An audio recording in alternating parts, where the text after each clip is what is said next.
I did get a chance to listen to a couple of episodes, so I'm on board. Which one? Which one did you listen to? The very last one, and then I just heard some clips. So I think the very last one was with you were talking about code switching. Is that the one? Was that Sasha? Yes, Sasha. Mm-hmm. Sasha. That's the homie. Yes, yeah. She said some really, really like resonant things. So I was like, okay, I feel it. Yeah. It's so funny because Sasha, after, she was like, I was bad, wasn't I? I hope I said something good. I was like, girl, you were dropping some bars.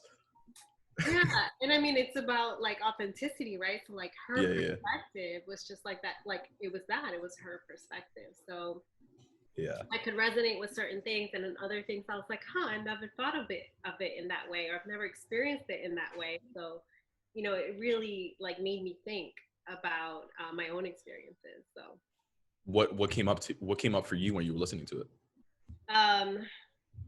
Well, she was talking about her experience at work, and if I remember correctly, it was about just how much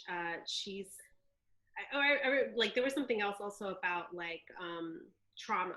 That's what it was. It was about trauma that she was saying that, our trauma adds another layer of who we are, and sometimes we identify with the trauma, and then we have to remove that layer in order to like be truly authentic. And so, that would have been such a great discussion to have, because in my opinion, I was just like, I understand what she's trying to get at. And I also believe that trauma shapes who we are. And so if we are trying to get to our true authentic self, like it's not about dismissing that trauma or ignoring the trauma. It's about like redefining how that trauma has, built our character. Right. So it's just another layer or another perspective to think about how trauma shapes who we are and how we use that for both good and bad in how we behave and interact with others. Yeah, no, that totally makes sense. I mean, as far as, maybe we can start with, the typical question I ask everyone when we start the episode is, when you hear about being your authentic self, or people tell you to be your authentic self, what comes up to you? It could be sort of just like learning from your trauma, or it could just be anything else. But, just what situations or what words come up for you when you hear that phrase? So for me, when I think about authenticity and like defining our authentic selves, I think about how much of a learning process that is. Like, because we are constantly evolving as individuals. So like, to be authentic is just acknowledging that we're going through a human process of discovering our purpose, discovering our truths, unpacking our histories, our traumas, our, even our culture and heritage. So when we arrive at the finish line, which is, at the end, when we're like ready to transcend out of this earth, like, I think that's when we reach our peak authenticity, because we have lived that life and we have defined that life at the end. But until we get there, to be authentic is just to acknowledge that we're humans still experiencing life and discovering who we are and what our purpose is. So you're telling me I'm not going to be myself until I'm 90? Is that what you're telling me?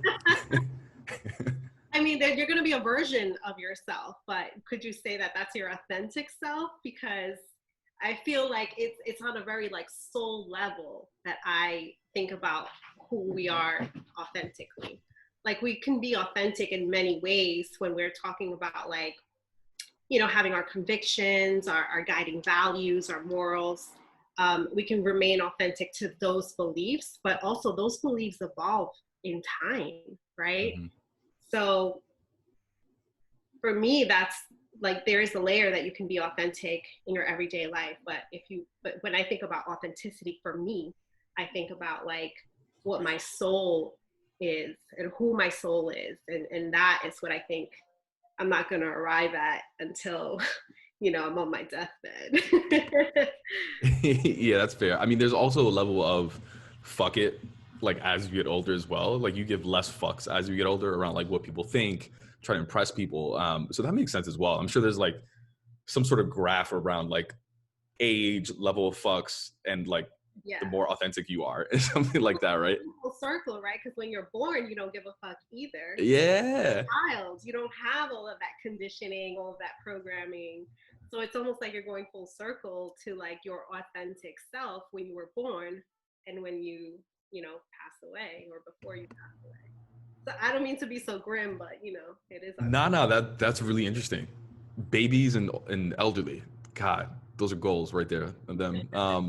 What about, I mean, talk to me a little bit about that as far as like, I mean, not when you were like born, but just like growing up, like how exactly was what I was doing. the what? No, I said I remember exactly what I was doing. Talk to me a little bit about that as far as your upbringing and your relationship with authenticity. Was that always encouraged? Were you feel like you were told to be a certain person? Because I mean, there are just so many cultural norms, especially for women, Yeah, Latinas, right, around like how they should act and how they should behave. So what was that like growing up? for sure. So I mean, the earliest memory that I have about authenticity is, around the time I was like 3 or 4 years old. I was born in El Salvador and I was growing up there until I was about 6 and we moved to the States. But during that time, I remember, telling my mom, I don't want to wear pants. I don't want to wear shorts. Like I can only wear dresses and skirts. And it was because I was very like femme. Like I wanted to be this like super feminine, like dainty thing. And so I remember, and that was always like how I was, like that's what I was known for. Even from a very young age, like I was the one who always wanted to be very dressed up and with accessories, and that's not changed in my entire life. Um, but then, when I moved to the United States and I, as a 6 year old trying to assimilate and integrate, we first lived in New York, and that experience it wasn't as challenging for me because I remember attending a school that was very diverse, and I was in a bilingual class, so everyone I could relate to, even though it was the first time where I was like meeting Dominicans and meeting Puerto Ricans. But when I moved to Providence, which is where I live now, I attended an elementary school that was like in the backyard of Brown University and RISD, the Rhode Island School of Design. And so there weren't many people that looked like me in that school. And so, I was 7, 8 years old, and I remember just feeling like an outsider. And so when we talk about authenticity, like it was in those moments when I began to sort of redefine who I was in a way that wasn't authentic so that I could fit in, so that I could feel like I belonged and that I could relate. And so, as an example, I don't know if some of my friends might be hearing this for the first time, but when I was roughly like second, third grade, I remember telling everyone that I was Dominican. And I'm not. I was born in El Salvador. And the closest thing to being Dominican in my family was my aunt, who has a Dominican dad. And so she was half Salvadorian, half Dominican, and we were living together. So it was almost like by osmosis, I like became her identity. And so I would tell people that. And it was because the handful of Spanish speaking students at that school were Dominican. And so, I wanted to be like them. I wanted to fit in with them. And I just felt like that was the best way for me to gain some degree of acceptance, even though I still very much felt like an outsider because I didn't really speak the language. And, I was new to American culture. Wow, that's such a powerful confession, if you will. You know what I mean? Just like, and it's crazy because a lot of times they say, "Oh, but you're surrounded by Latinos." You know what I mean? But in a lot of ways, there are so many countries within Latin America, and then you add the Caribbean, right? So even if you're around a bunch of Latinos, there is a sense of almost like segregation, if you will, right? Mhm. Where um, there's Dominicans, Puerto Ricans, and then you're from El Salvador, right? And yeah, that's crazy. What was that like when you were saying that? Did it feel like you were sort of like just hiding your roots, or did you just feel like at that point you didn't really think about it, you just wanted to be, part of a group? Just what was that like? I was so young that I didn't think about the repercussions or like how long do I live this lie. Yeah. And how And long did you live that lie? Yeah. well, the funny thing is that Providence, and it's a pretty small town. Like it's a city, but it always has that like provincial feeling because it's one of those places that like everyone knows everyone attended the same school, and like the degree of separation is probably like 3 or 2 degrees instead of 6. And so I, as a child, I had no idea that this was going to be the case, right? In my older years. And so as I started to go to middle school and then high school, like I was then living with guilt because I remember thinking they're going to find out that I lied. And it never really came up, truthfully, but um, even up until high school, and I was surrounded by a lot of friends from very diverse backgrounds, like Southeast Asian, obviously Latino, Black, um, but I still felt marginalized at times. And like for instance, my friends would crack jokes and be like, oh, like you're Mexican, or not that that's detrimental, but for them like it was. And things like holding a cookout, like what are you grilling, beans? Which so I always felt justified in my lie even though I was guilty, because I was just like, but yeah, like even as a child, I couldn't have foreshadowed that I'd be bullied, or that people would crack jokes about where I'm from, or make assumptions about where I'm from simply because I look different. But to some degree, like it was justified, and how would I have known? It didn't even matter. Like I still felt that way as as a high schooler. Yeah. I mean, that's so natural though. I mean, I feel like I talk about this a lot on the podcast, but I feel like a lot of times we suppress parts of our identity and we act like someone else just because we want to be part of a group. And that's biological. You know what I mean? Like that feeling isn't necessary. I feel like that feeling is shared by everybody. And that is like across gender, sex, culture, like just as humans, we want to be part of a group. So it makes sense. And to be honest, like, who knows? I probably would have done that too if I wasn't surrounded by Dominicans. Tell me about that feeling too when you sort of came out and said, "Y'all, I'm not Dominican," or did you do this on like a Facebook post? Like, what? How did you bring this to the world? I never actually did that. There was Is this the time when people find out? maybe, but also, but not really. Like I Okay. would say there wasn't a big, moment of revelation, because by the time that I became an adult, and so many people had like comment, like came and went from my life, like it didn't feel important anymore, because ultimately, like any new people or new friends that I made, um, I did finally reach a point where I was just like, I'm 100% Salvadorian, and I'm proud of it. But it had to take me a while to get there. And so now people know I'm from El Salvador. Um, and I don't pretend that I'm anything else, but, I still have that like shadow lurking in the background that like reminds me that at one point I wasn't saying that proudly. I was pretending. And so, yeah, I mean, the people who might hear this today may be shocked at the fact that I did lie at some point, but they wouldn't be shocked to know that, I'm actually Salvadorian, like, because I am, and they know that. Yeah, they were like, "What? She wasn't Dominican? She was killing the bachata. I swore she was." I was the lamest. Salsa, please. I can't even.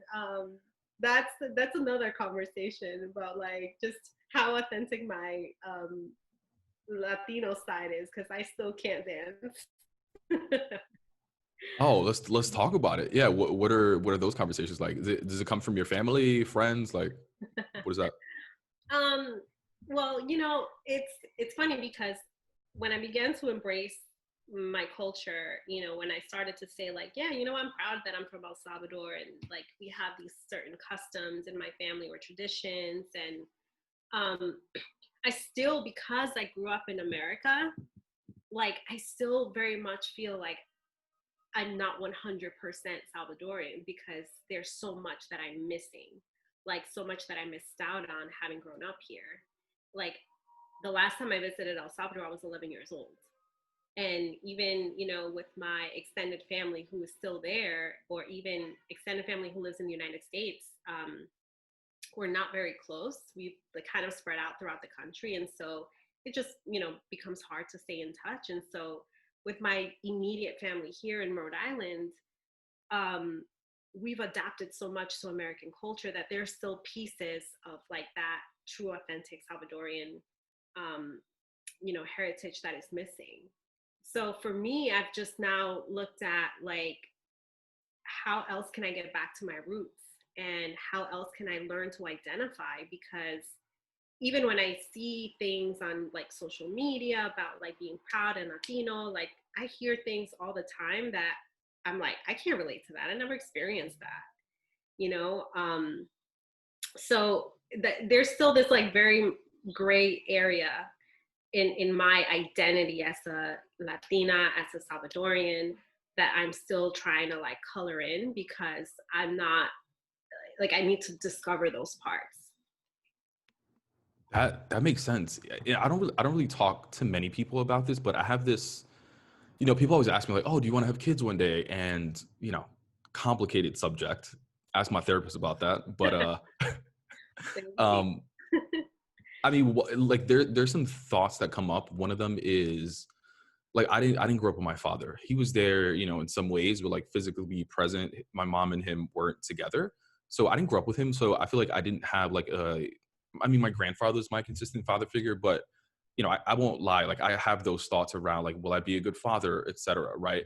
But something else that always comes up is I have this fear that I'm not going to be able to give my child the Dominican culture that they need to feel Dominican. You know Mm. what I mean? And again, this could just be like a story that I make up in my head, but it's such a big fear. And like I even have a fear of like my grandfather has passed away, but I still have my grandma. And to me, like obviously I love her for so many reasons, but like I feel like if when she passes away, like there's so much culture that leaves with her, and like I feel that like I can't carry that on. You know what I mean? I don't know, like that may just be like pressure I put on myself. I don't know if you like feel that sort of pressure as well. I can actually. So, the closest relationship with a grandparent that I've had is with my maternal grandmother, um, who lives here in Rhode Island, and she now has Alzheimer's and dementia. So, I think about that every day because I think about, wow, there were so many conversations that I could have had that I didn't, that now I wish I had because it would have told me so much about my history, my culture, even just like, the stories of like learning about my great grandparents and learning about that. Like I don't know that much about it. And so there was a time when I thought, I'd travel to El Salvador and try to like explore my roots and talk to people.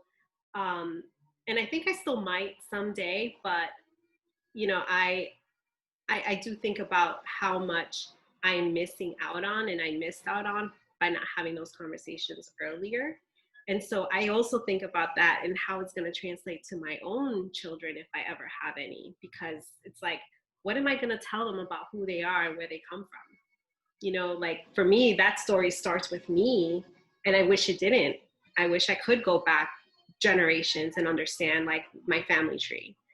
And because of, I haven't been to El Salvador. I don't even know I wouldn't even know where to begin to uncover that. I mean, there's still time. I mean, I'm saying all this, but at the same time, it's important to recognize that everyone's Latinidad is different. You know what I mean? Like just because I don't speak the best Spanish doesn't mean I'm any less Dominican. You know what I mean? Like just because I'm not born over there. Oh my God. My kitty. Yeah, for those that are listening, the cat just popped up out of nowhere. I was like, oh shit. Um, but no, I do think about that. And no, but it's important to recognize like just because you don't dance salsa or bachata doesn't make you any less, Latino or Latina. But it is important to also recognize some of those feelings, right? Because people don't talk about those things. Yeah. It's interesting when you spoke about assimilation, we spoke about a little bit, you assimilating to like US culture, right? And a lot of it was like going to school. What about when you started in like corporate America, quote unquote? Like, do you remember your first internship or your first full-time job? Because corporate America is just like a whole nother culture. Like, what was that like? And, how did you assimilate into that? Or did you not assimilate? Um, yeah, I mean, that was always the goal, right? It was to assimilate and to, feel validated in your own experiences. So I started my first corporate job. I was working at Bank of America, and that was for me like the training ground for every job that I held since then, because it, like, in a corporate setting, and it was back then we would make fun of the fact that like Bank of America felt like a cult, if you will, because like they just, as soon as you started, they began to train you, and like their culture is just really strong. And so And that's like the most corporate of the most corporate. Banking, it's such an old school industry. right, exactly. So that's why I say, like, in many ways I look back and feel traumatized by that experience, but then I also like actually am very grateful for that experience, because it taught me so much about how to navigate corporate culture, about how to stand out in a corporate setting, how to like conduct myself. Um, and for a lot of people today will actually be surprised to learn that I don't have a college degree. And like the furthest that I got in college was attending a technical school for interior design, of all things. So I have no, corporate, like, professional, like traditional training from a 4-year institution. And so, but a lot of people will be surprised to learn that. And I always say, well, it's because of my experience at Bank of America that really taught me, and just being able to be observant and to really just trial by fire understand like what it's going to take to succeed and thrive in that kind of setting, especially if it's like a for-profit, when we know like that's typically very cutthroat, and people are stepping over each other to get ahead.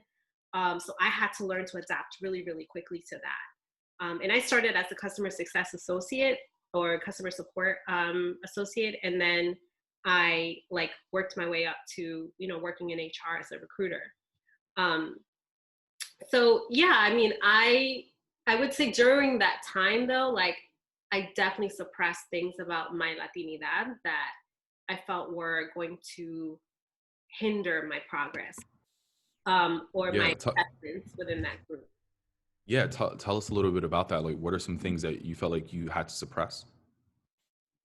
I mean, for one, I never really spoke a lot about my family, like I never shared a lot about my family. And I would often hear others talk about, like, oh, yeah, I had a family vacation, and, I went on this trip, or, oh, my children are attending this school. And then, I would always just like remain very quiet. And like, unless they deliberately asked, I would never share, because the truth is my family wasn't taking family trips and family vacations. Like my mom was a single mom, like working 2 jobs just to support her 3 kids and her mom and her younger sister. Like, these were 2 single women that were leading, like trying to serve, keep a family alive.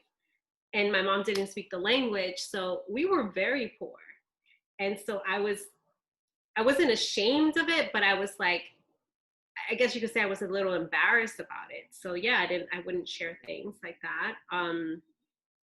Things like when, people would talk about school, for instance, like we attended a public school, and, finally when my stepbrother and stepsister were born, their dad was able to afford placing them in a private school. And then I would reveal that, or like I would volunteer that information, because now I felt like, hey, this is something that I can actually show is similar to, this other counterpart's experience. Like we're not as poor as you think, or whatever the case is. Like it was all in my head. But yeah, that I would say, like, for the most part, I just kept really, like, I was very reserved about that.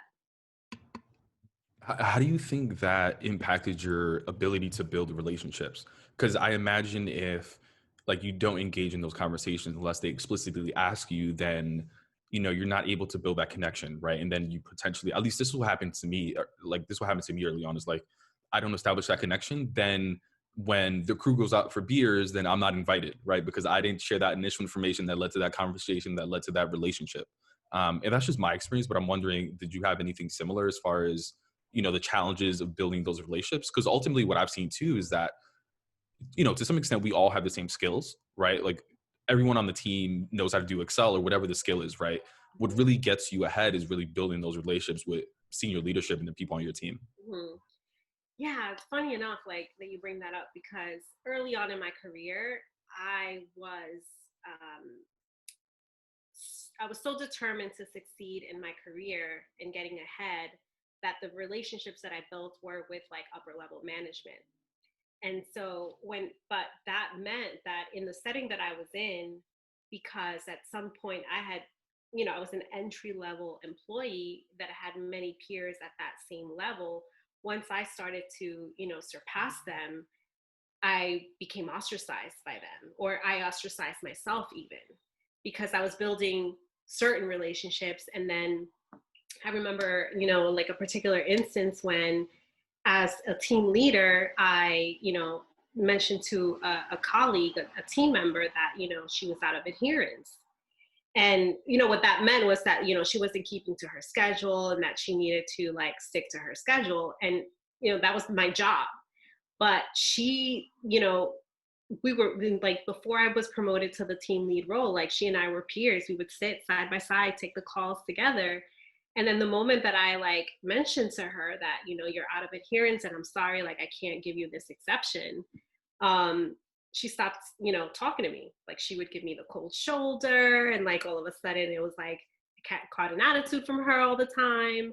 And and I didn't really try to rectify it because in my mind at the time I thought, well, I'm just doing my job. Like this is my job and I'm going to do it well because this is how I'm going to get ahead. But I wasn't thinking about like the relationship, the interpersonal relationship that I either had to conserve or, restore, because at one point we were peers. And like, she's one of those people that like now and again I like see her like around town and I'm just like, oh, I wonder if she still hates me. But I will say that over time, as I've matured and as I've had more and more experiences, like I do make an effort. And I think also because the landscape has changed and there's just so much more inclusion. And I know we're not where we should be, but I've had the fortune of working for very diverse organizations where like a lot of my peers and even upper level management are much more diverse. I have felt more comfortable in peeling back those layers and being more forthcoming and in building relationships with all types of people, not just the ones that I think are going to get me ahead or the ones that I think that I can relate to better or that I need to impress. So I think, over time, I've definitely learned from those very early like trials. That's so funny that you use the word, building relationships with not only people that will help me get ahead, which sounds like, you know, it sounds like you just built those relationships just because you wanted to succeed. You know what I mean? Like you just wanted to move up. It wasn't necessarily like, oh, let me make a friendship because this person makes me feel comfortable or whatever. Right. I wasn't about the small talk. Yeah. Hey, you got a goal. You know what I mean? I get it. Yeah. Which in the end like kind of bit me in the butt because like with certain people like I was like very intimidating, or I mean I've had so many issues in my work settings where like people have felt intimidated or have felt threatened because I've been such a like determined go-getter. And I'm learning that about myself, that like that interpersonal human layer is just as important. um so it's not building relationships to get ahead, but it's just building relationships to you know to establish you know teamwork, but also like on an even deeper level to establish like a mutual respect with those that are a part of your organization. Yeah. No, that totally makes sense. Establishing that mutual respect is a great way to put just those relationships. talk to me a little bit about like working at in a banking industry, right? In those jobs, and what sort of influence that company culture had on the way that you just view professionalism as a whole. And when I think of Bank of America, I think of my grandfather back in the day. Like that was my earliest example of what like a professional should look like, quote unquote. Like he would always tell me, shave. Do you see CEOs with tattoos, and do you see Yeah. CEOs dressing like that? Do you see CEOs wearing do rags? And like you walk into Bank of America and everybody's wearing a suit. Not only that, but it's a lot of white males, right? And a lot of what professionalism, like if you look up in Google Photos, if you look up an image of like professionalism, I put money, it's gonna look like somebody at Bank of America. You know what I mean? Super buttoned up. Yeah. Like how did that impact your idea of what professionalism should look like or is? Yeah. It was really about like you had to fit a certain mold, which honestly I absolutely hated. And also I worked in HR, so I couldn't even deviate if I wanted to be like rebellious, because I always felt like it would threaten my job. And like for instance, I wanted to, try the different color hair, and I wanted to maybe get a piercing like on my face. And those things like that always stopped me. And even to this day, like I've now worked for nonprofits where, the first time I met my HR director, she had purple hair. And I was like, what? Like, you do that? This is me as like like the last 3 years. So now, What a rebel. right? Well, now I'm like, working for a nonprofit is so different. Like to your point about like, the standard has been set by even like by the banking industry, like this is what professional means. But if you walk into a bank today and you get, if you get helped by someone with purple hair, it's not going to make a difference with like the quality of their work and the quality of their service. So like this arbitrary like standard that like, this society has placed on what professional looks like, I think it's about time that we start to dismantle it. And I've seen it happen a lot more in these like nonprofit or like startup environments, which I think are really, setting the tone for like how, I mean, think about like Mark Zuckerberg, who wears a t-shirt every day, like, but he runs a multi-billion-dollar corporation. So I mean, we're redefining it, and I think that's a good thing, because it's like we shouldn't be judging people by their appearance. We say that at like the, our like the very like superficial layer of our skin, but like even more superficial than that is like how we use our hair, or like, what clothes we wear. Like it shouldn't, there are some limits, I will admit, but still like for the most part, I think that that's an unnecessary filter that we need to place on people. I agree. I mean, the first time I saw someone at work with a tattoo, I was like, oh, does he know it's showing? Mhm. Like, I had the what same about, tattoos and I used to like always hide them. And then I could eventually, imagine. no, I'm not hiding them anymore. What was that experience like when you left this company culture, which was like, you have to stick to the mold, and you started working for, maybe the nonprofit that you're referencing, and you saw somebody with like purple hair, and they were like, yeah, just be yourself, like do whatever you got to do, where you were like, this is a setup. She just she's trying to set me up so she can fire me. Yeah, no, I honestly was very, it was a relief to see that, you know, cultures were evolving, and, especially because of the work that I do is always with that lens of like inclusion and diversity. um, you know, I'm now starting to see like, companies aren't just talking about it, they're walking, they're living it. So it's refreshing to see. And I think that's the example that we need to have more visible out there for people to, know that like it doesn't matter what you look like, if you have the skills and the intelligence and the will and the capacity to perform, well in a certain role, then like you should be considered for that and not for what you look like. So now that I see it, I really am just like happy, and just, I look, I look forward to seeing more and more examples like I love that. Was it was it still weird though that first day when you didn't wear long sleeve to hide your tattoo and you wore like a short sleeve? Like what was that that. feeling For like too? sure. I used to work in Boston, and I was part of the people and culture team, and I'm like sitting in my meetings, literally like wrist down, like I won't like raise my arm or my hand because you could see the tattoo on my wrist. And so over time, I was just like, you forget about it, and then you're like, oh wow, they probably saw it, and they didn't say anything, so like it's probably okay. um and honestly, like I would be like, at this point the tattoos make less of a shock to anyone than my birthmark on my eye, on my face. Like, I don't know if you can tell, but I have a birthmark on my eye and it looks like I got punched. But so now I feel like that's the thing that people look at instead of my tattoos.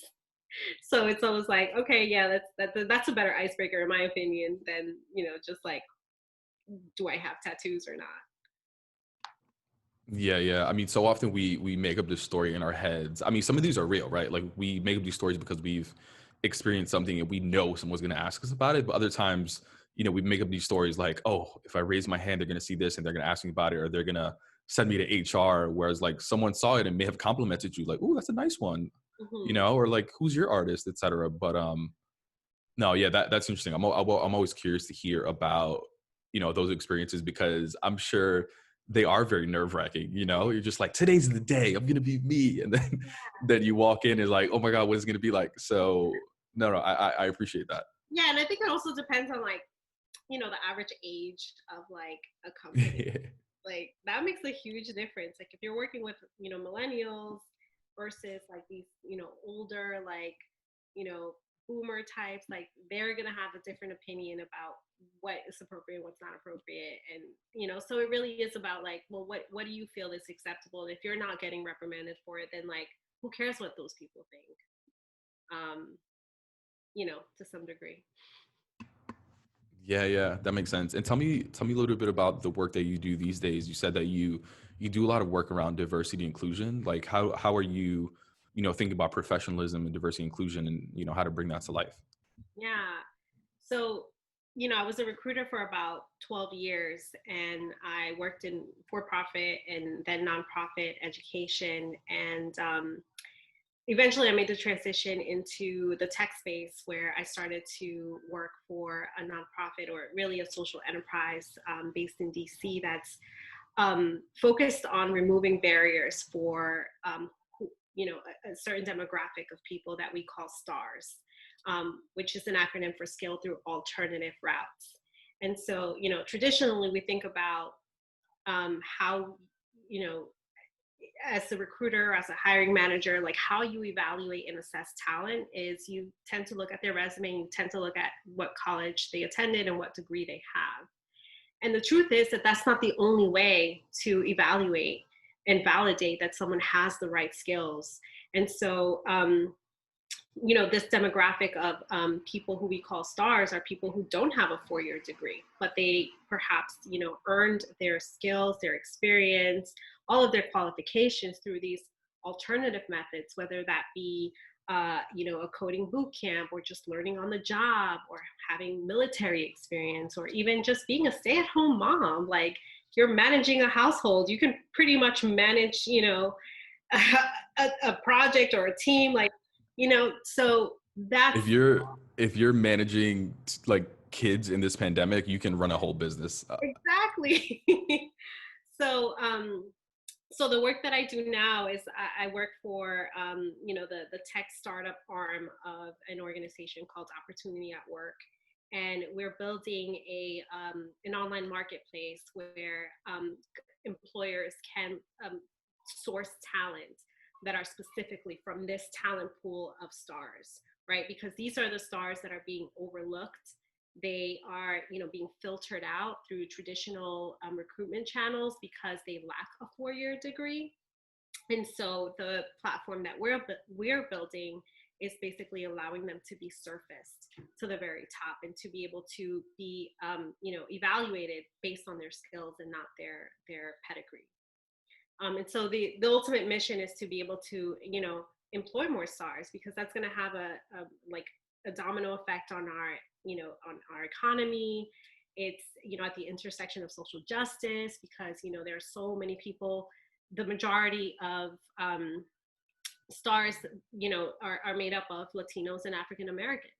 So like, if we are now saying that we want to be more of an inclusive, and like we want to dismantle the systemic racism and institutional racism, and like, we want to create more opportunities within the corporate spaces, then, then they need to remove that 4-year degree requirement, because the talent is there. It's just the opportunity that's been lacking.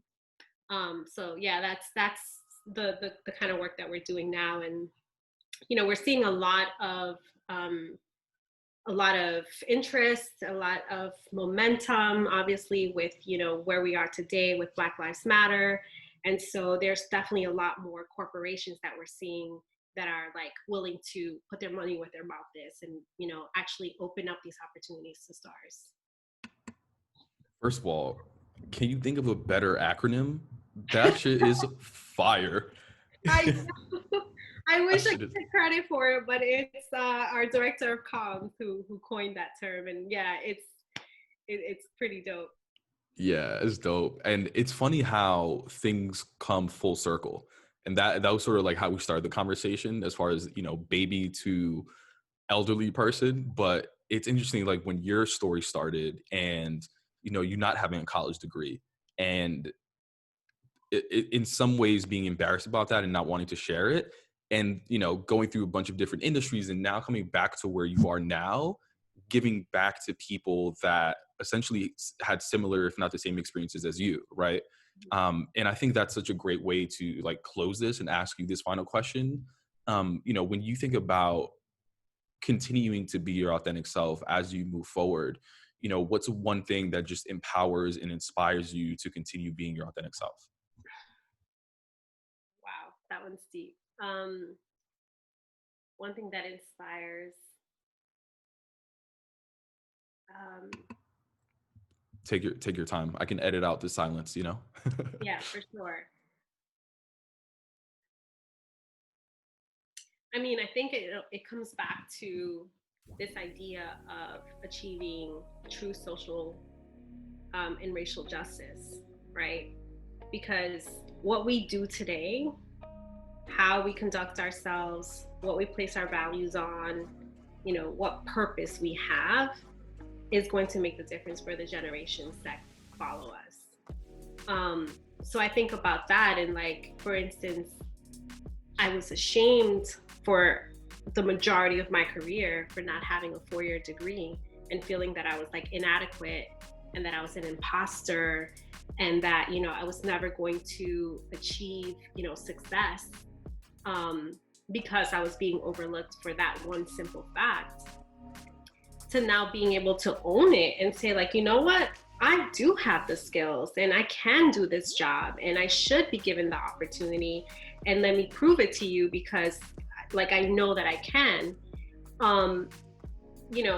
means that for many other people, they can now start to have more options, right? They can say like, you know what, college isn't for me, and I shouldn't be afraid of not pursuing a college degree if I think that I would do better or fare better by joining an apprenticeship program, or by just following my heart to wherever it leads, and not being ashamed about it, and not feeling. And then also that on the opposite end of that, for these employers, these corporations, for these like standards to be changed, so that like people aren't afraid, and instead are still being considered, or be given that opportunity. So I think that is my biggest motivator, of just to simply say like, this is who I am.